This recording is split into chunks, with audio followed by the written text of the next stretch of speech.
Good morning, good afternoon, and good evening, everyone. In this video, we want to show the result of a POC Greg and I conducted with ServiceNow and Edera. We will cover a procurement use case where multiple organizations need to collaborate through a multi-party business process in an orchestrated but trustless environment.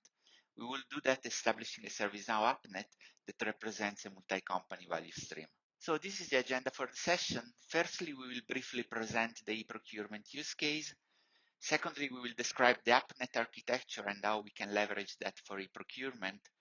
Then we will describe the demo flow and see it in action.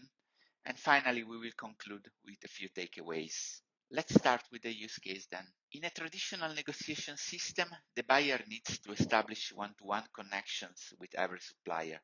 As a consequence, these processes are still very manual because the buyer needs to act as an hub of the entire negotiation process.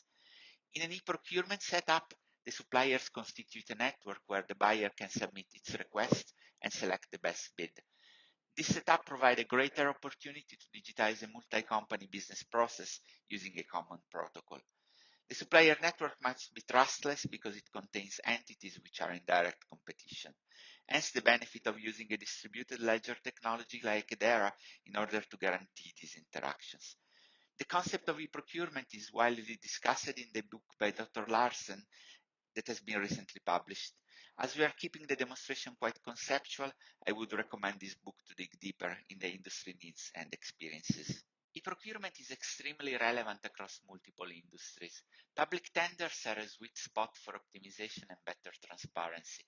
Manufacturing implements e-procurement to manage high-throughput business networks and streamline supply chains. In telco, there are significant applications in the domain of collaborative bidding, where multiple operators can bid for different network segments for the same connectivity request. A financial institution like a bank can be involved in trade finance and may need to inspect the supply chain to evaluate carbon emissions.